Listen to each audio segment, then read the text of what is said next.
Penyerangan brutal sekelompok orang bersenjata di Lembaga Pemasyarakatan Cebongan, Yogyakarta mengundang tanda tanya besar mengenai siapa dan apa motif pelaku. Penyerangan terjadi pada pekan lalu, tepatnya Sabtu 23 Maret 2013, pukul 1:30 dini hari. Lapas diserang oleh belasan orang bersenjata lengkap dan menggunakan penutup wajah. Para penyerang memberondong senjatanya ke salah satu ruang tahanan, hingga menewaskan 4 tahanan. Penembakan ini dilakukan di hadapan 31 tahanan lain. Untuk menghilangkan jejak pembantaian berdarah ini, para pelaku juga membawa kamera pengintai CCTV serta komputer perekam. Mereka yang tewas adalah tahanan titipan dari Polda Yogyakarta. Deki, Adi, Dedi, dan Juan adalah warga asal NTT. Keempat korban tersebut merupakan tersangka penganiayaan yang mengakibatkan tewasnya seorang anggota Kopassus bernama Sertu Santoso di Bukos Cafe. Izinkan saya menyampaikan penyesalan dan permintaan maaf yang juga sedalam-dalamnya kepada keluarga para korban atas ketidakberhasilan aparat saya melindungi mereka sehingga mereka mengalami nasib sebagaimana yang saudara telah ingatkan. Tentunya kami mengharapkan aparat penegak hukum sesegera mungkin mengusut dan mengungkap tindakan pengrusakan fasilitas negara, penganiayaan aparatur kami, serta tindakan pembunuhan keji. Terkait adanya kemungkinan keterlibatan oknum TNI, Markas Besar TNI Angkatan Darat akhirnya membentuk tim investigasi guna melakukan penyelidikan atas kasus penyerangan Lapas Cebongan, Sleman, Yogyakarta. Panglima TNI pada tanggal 27 memerintahkan agar Angkatan Darat segera membentuk tim investigasi TNI AD. Pertanyaan mungkin muncul, mengapa? Karena dari hasil temuan sementara terindikasi adanya keterlibatan atau peran oknum-oknum TNI Angkatan Darat yang bertugas di Jawa Tengah. Dari hasil otopsi sementara, 5 proyektil peluru ditemukan pada 2 tubuh korban. Namun peluru tidak ditemukan di 2 jenazah lainnya, diduga karena tembus peluru. Temuan 5 proyektil peluru ini melengkapi 31 proyektil lainnya yang ditemukan tim Lakbor saat olah TKP di lokasi kejadian, sehingga total menjadi 36 proyektil peluru. Tragedi pembantaian berdarah di Lapas Cebongan merupakan potret buram. Bagaimana hukum rimba masih dikedepankan di negeri ini yang mengaku sebagai negara hukum.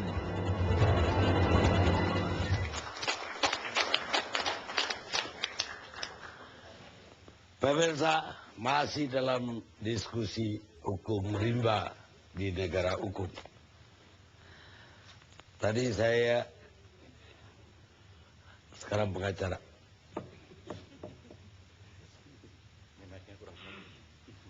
Baik, terima kasih Bang Karni.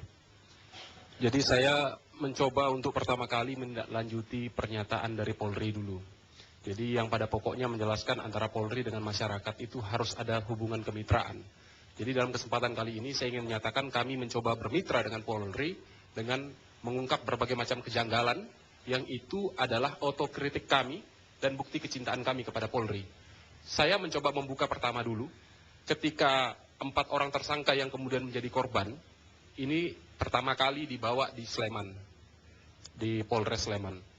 Kemudian beberapa jam berselang dari Sleman kemudian dipindahkan ke Polda. Ada pertanyaan menarik, kenapa kemudian dari Sleman dipindahkan ke Polda? Asumsi atau mungkin bukan asumsi, tepatnya logika yang harus dibangun hanya 2 hal. Pertama adalah ada yang memberikan ketidakamanan. Karena penyidik menyatakan demi aspek keamanan dari Sleman dipindahkan ke Polda. Sehingga yang pertama, ada yang memberikan ketidakamanan di Polres Sleman. Yang kedua, tentunya derajat keamanan Polda lebih tinggi daripada Polres Sleman. Beberapa hari berselang, setelah di Polda, kawan-kawan dari tim kuasa hukum melakukan pendampingan sampai singkat cerita, pada hari Kamis, tepatnya sore sebelum maghrib, salah seorang dari kuasa hukum mendapatkan kabar bahwa besok hari Jumat akan ada pemindahan di LP Cebongan. Jadi kawan-kawan dari kuasa hukum sempat menyatakan tanda kutip nota protes secara lisan untuk mempertanyakan kemudian kenapa harus dipindahkan ke LP Cebongan. Dari penyidik menyatakan karena dari ruang tahanan itu tidak layak. Kalau kita flashback sebelum saya masuk kepada substansinya, ada ketidakkonsistensian penjelasan. Yang pertama, menyatakan tidak layak. Yang kedua, akan renovasi. Dan hari ini saya mendengar telah renovasi. Maka tidak ada alasan yang kemudian konsisten. Kalau kita mengatakan tidak layak, secara amatir kawan-kawan dari kuasa hukum sudah mencoba melihat, ukuran layak dan tidak itu sangat relatif. Kalau digunakan alasan bahwa pemindahan itu karena akan ada renovasi, maka tentunya bahan-bahan bangunan kami sudah melihat ada di situ, seharusnya. Kemudian lagi, kalau misalkan dikatakan akan ada renovasi, maka ketika akan ada renovasi, ruang tahanan tentu sudah masuk dalam mata anggaran. Dan tidak mungkinlah polisi melakukan saweran untuk membangun ruang tahanan, sehingga ini sudah diprogramkan sejak awal. Dan kami meminta pertanggungjawaban dari Polri, dalam hal ini Polda, untuk menjelaskan ke publik terkait hal ini. Itu bukti kecintaan kami mempertanyakan hal ini. Kita masuk sedikit kepada setelah di LP Cebongan. Di LP Cebongan itu dipindahkan sejak jam 10, kami mengikuti dari belakang, sampai di lokasi karena kondisi macet kami tepat jam 11 siang. Jam 11 siang, kebetulan 4 orang tersangka ini masuk duluan, dan kami tertahan di depan. Oleh sipir kami tidak bisa masuk, dengan alasan tunggu koordinasi. Jadi kami sempat dialog, tunggu koordinasi. Saya berpikir hal bahwa ini hari Jumat, maka kita akan termakan oleh waktu. Saya sangat berharap tetap harus bisa. Oke, akhirnya kita bisa tepat jam sekitar setengah 12, sekitar setengah 12 kami masuk. Kami masuk ketemu dengan 4 orang tersangka dan kami diskusi biasa, diskusi lepas, yang pada titik kesimpulan diskusi itu tidak akan memenuhi apa yang ingin kami dapatkan. Jadi kita bersepakat pada saat itu 4 kuasa hukum yang mendampingi dan 4 tersangka ini akan menindaklanjutinya besok hari Sabtu sekitar jam 10 pagi. Tapi ternyata dini hari sudah ada kejadian. Kami melihat dari ada kejanggalan-kejanggalan itu, ya silakanlah, ini publik silakan berbicara, kemudian ada Kontras, ada Komnas HAM, silakan berbicara. Kami menyajikan fakta-fakta hukum bahwa di sini ada hal yang memang patut untuk diangkat. Tepat jam 2 dini hari, salah seorang kuasa hukum dikabarkan oleh pihak penyidik bahwa telah terjadi penembakan. Jadi kami antara percaya dan tidak, karena 14 jam sebelum dikabari, kami masih tatap muka, masih komunikasi selayaknya orang masih hidup gitu.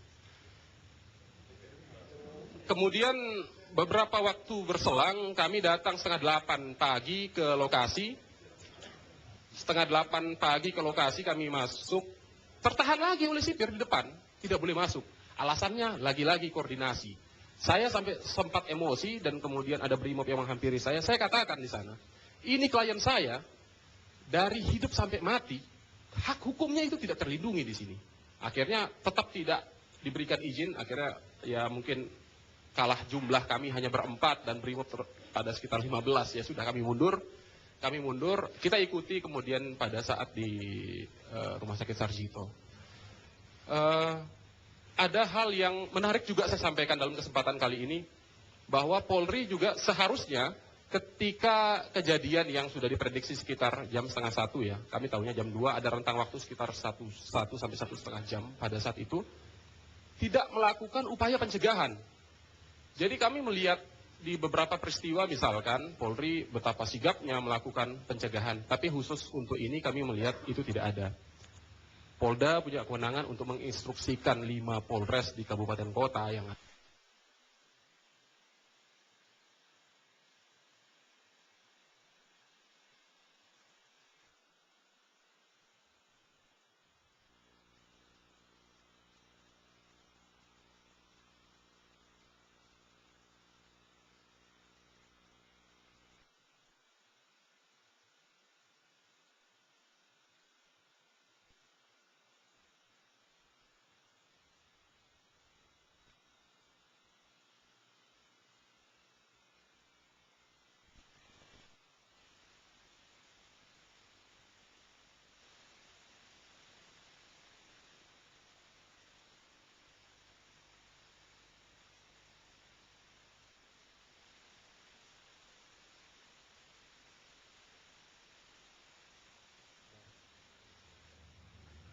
kepada lapas yang kelasnya di atas, lapas kelas 1, atau mau lebih jaminan keamanan lagi, ada Makobrimob.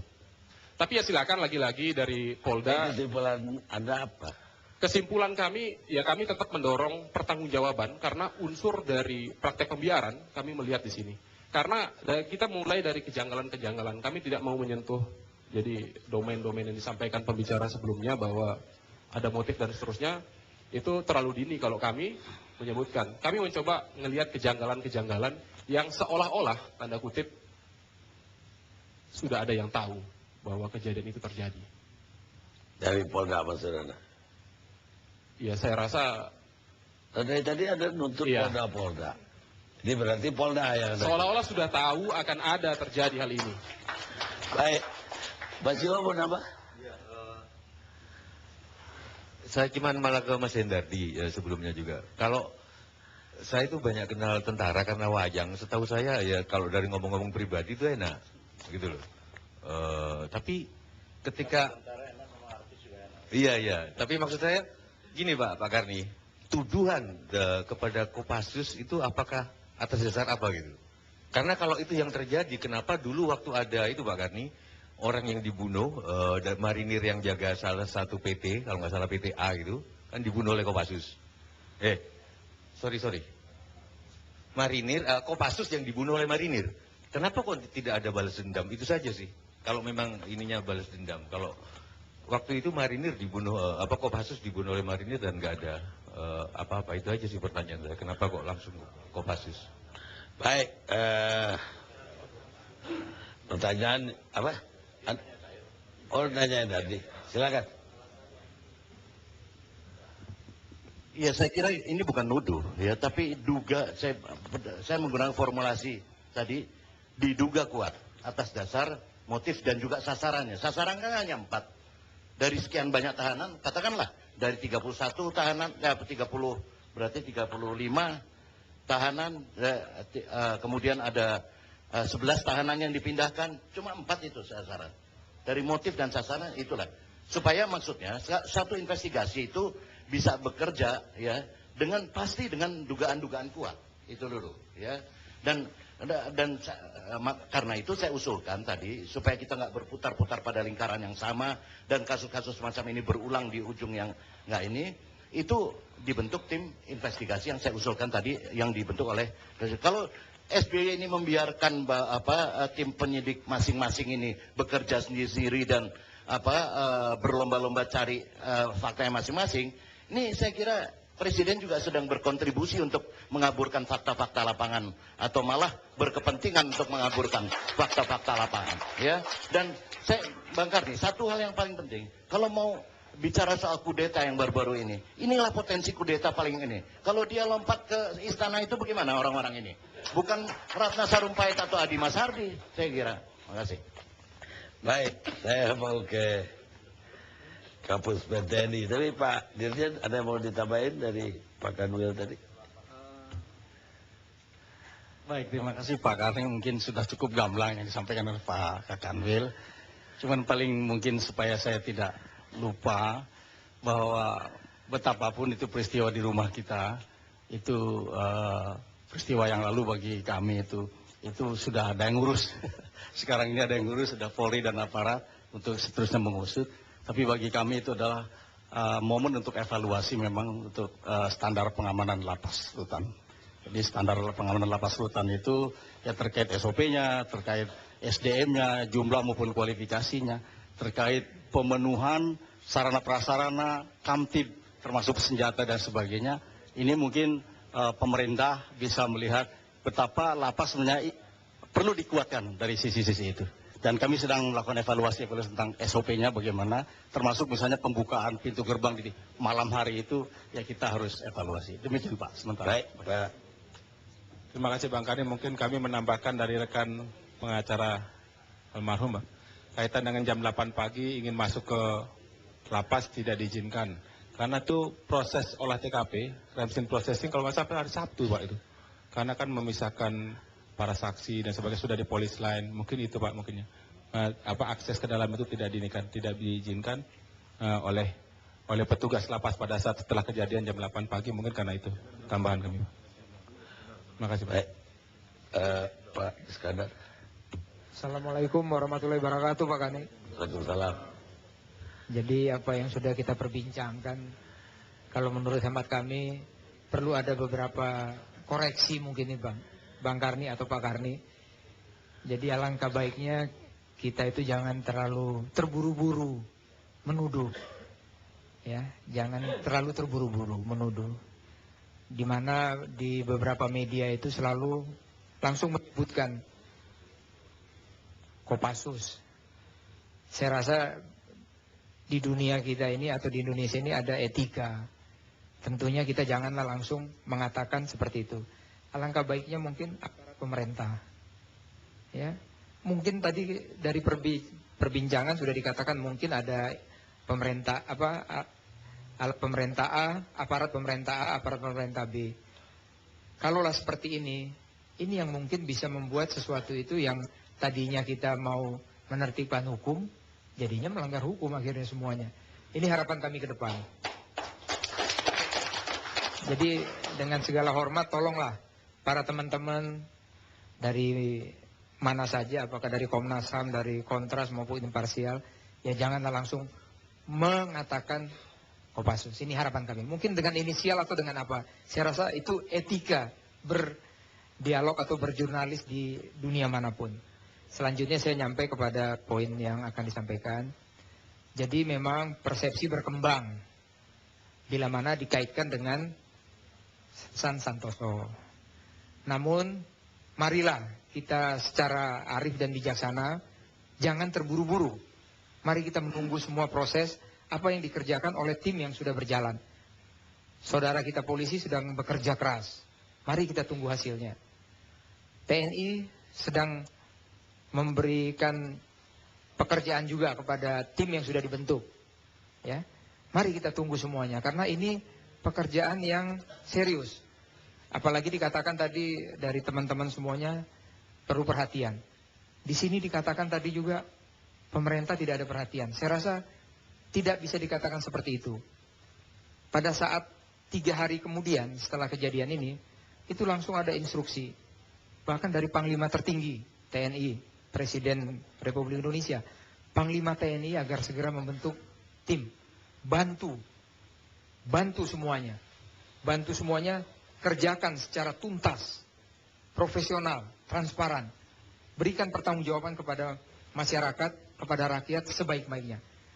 Langsung Panglima TNI, Laksamana Agus Suartono, memerintahkan Kepala Staf Angkatan Darat membentuk tim. Inilah tim yang sudah dibentuk. Mari kita tunggu sama-sama. Dan semua hasilnya akan kita sampaikan kepada masyarakat. Namun kita tidak akan menyampaikan misalnya baru ada sepotong, kita sampaikan sepotong. Kita akan memberikan secara lengkap. Kenapa? Kemungkinan itu masih ada. Apakah benar ada aparat TNI? Apakah betul ada orang lain? Ini kan perlu kita sampaikan. Dan juga kepada saudara kita Komnas HAM akan melihat langsung kepada poin Kopassus itu. Harapan kami ke depan mungkin tidak seperti itu. Kenapa? Di negara kita ini ada mekanisme. Panglima TNI akan membuka tangan secara lebar, pintu secara lebar, menerima tim Komnas HAM hari Jumat. Di sana mari kita dialogkan semuanya. Apa yang Ibu ingin sampaikan, apa Ibu ingin lihat, mari kita dialog di sana. Akan disiapkan Jumat siang, selesai Jumat siang. Jadi ini kami sampaikan kepada seluruh rakyat Indonesia yang menonton Lawyers Club ini. Sehingga tidak ada persepsi mengatakan bahwa TNI itu tidak memberikan akses dan sebagainya. Tidak. Kita membantu sepenuhnya dalam hal ini. Karena ini harus benar-benar dikerjakan sampai tuntas sesuai dengan pesan dari Panglima tertinggi kita, Pak Presiden maupun Panglima TNI. Demikian Pak Karni. Baik Pak, tapi ada pertanyaan satu bahwa ya tidak hanya Komnas HAM atau Kontras, tapi Kasat juga mengatakan ada indikasi, makanya dia bikin tim investigasi. Tapi mungkin setelah ini dijawab. Kita lihat sejenak.